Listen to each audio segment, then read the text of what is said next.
Welcome back to my channel. My name is Amanda. Today I'm going to be doing the Ultimate Book Lovers tag. This tag was created by Sam over at Sam's Nonsense. I'll link that down below. And I was actually tagged by Amy from Amy C Books. I'll link her channel down below. You guys should definitely go check her out. So this one's kind of a long one, so let's just get into it. Number 1 is your top 3 favorite books. So this one was hard for me because I love so many books. It's hard for me to pick favorites, but I would say the top 3 would be Homegoing by Abeautifulbookworm. I talk about that book all of the time and highly recommend it. If you haven't, you should.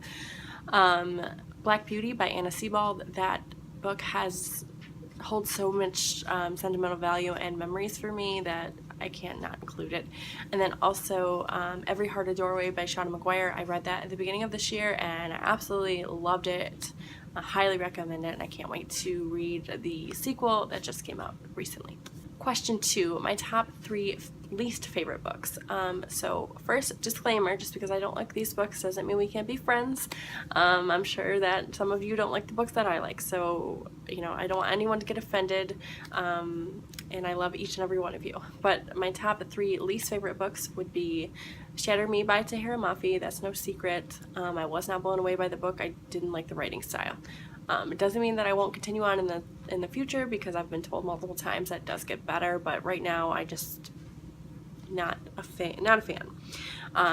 My second least favorite book is Lucky You by Erica Carter. I've talked about this book multiple times now. This Book of the Month pick, and I just absolutely hated it. I gave it 1 star. And then the third book, again, don't hate me for this, guys, but is Fangirl by Rainbow Rowell. I didn't like it. I didn't connect with the characters. I wasn't a fan. Sorry. Number 3 is a popular author you love, and I do have a couple. I love Marissa Meyer, as you guys probably know by now, and I also love Renee Ahdieh. So those are both great authors, and I highly recommend you pick up their work if you haven't done so already. Number 4, a popular author you don't love, and I'm going to have to say Rainbow Rowell. And I'm sorry, I mean, I've only ever read Fangirl, but I have no interest in reading Eleanor and Park.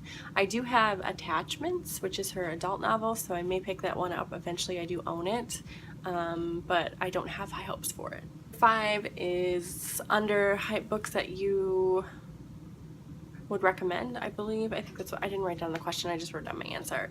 I would say Homegoing by Abeautifulbookworm, because I did see that book get a lot of love during the first round of Diversathon, but I haven't seen it anywhere since. So I think that one needs more love. And I also think the Winter Street series by Ellen Hildebrand needs more booktube recognition, because it's such a cute little series. There's 3 books out right now. I think she is coming out. No, I know she's coming out with a 4th book, and I highly recommend it. I don't see many people talking about it. I heard about it over on Nicole's channel, and I'll link her channel down below.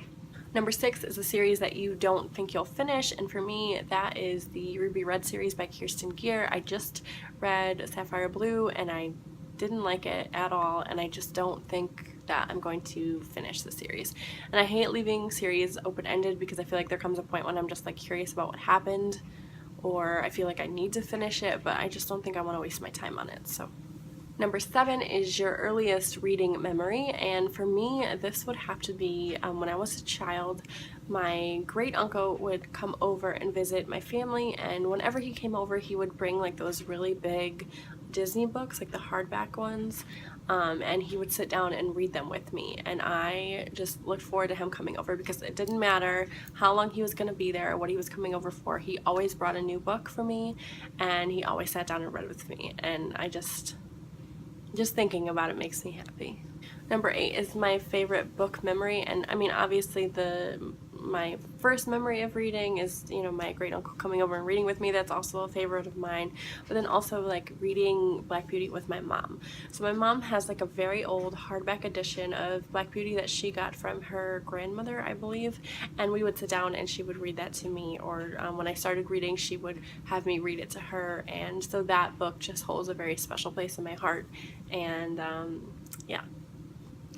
Number 9 is your favorite genre, and this was hard for me because I feel like I have a couple, but the thing that I reach for most often, or that I get most excited about, is historical fiction, so that's what I'm going to say. Number 10 is your least favorite genre. I'm going to say sci-fi for this, even though one of my favorite series, The Lunar Chronicles, is sci-fi. But for the most part, I don't reach for sci-fi.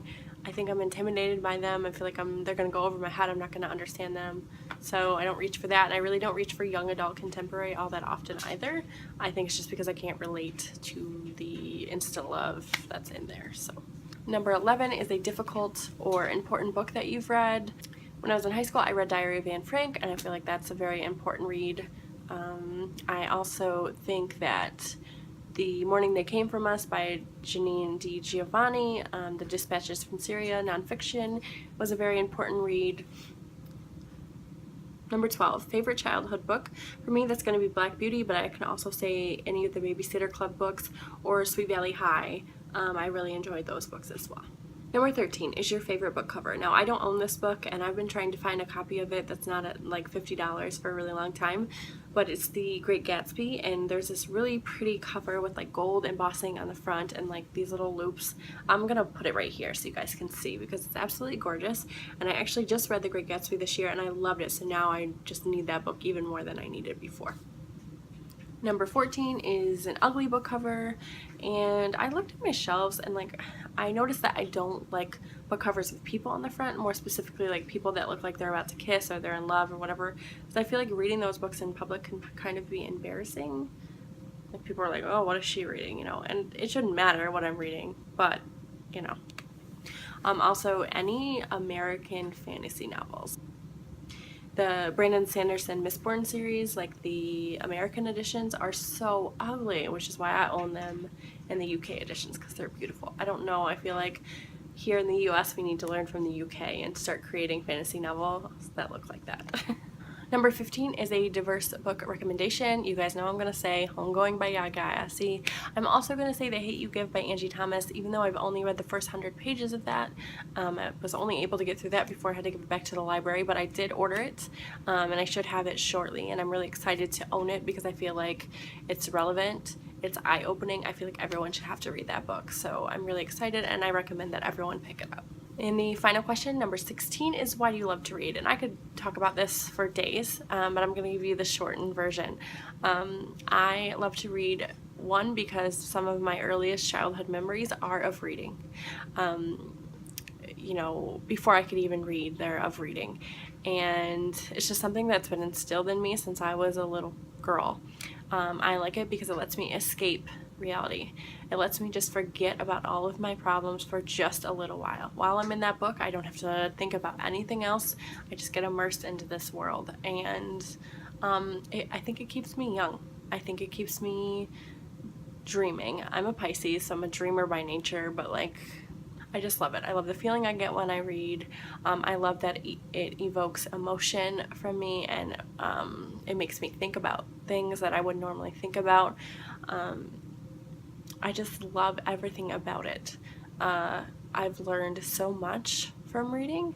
It's expanded my horizons. It's taught me so many things, and not even just reading, but like being a part of this bookish community. I have just learned things that I never probably would have learned before, just because I didn't experience it. And I feel like it's always important to be a well-read, well-rounded individual, and I feel like that's what reading does for me. It makes me a better human. So yeah, so that is it. If you guys want to participate, please do.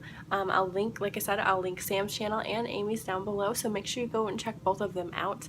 If you guys completed this tag, link them down below so I can go check them out. I will. And don't forget to like and subscribe. Follow me on Goodreads and Twitter. You can find both of those links down below in the down bar, and I will talk to you guys later. Bye.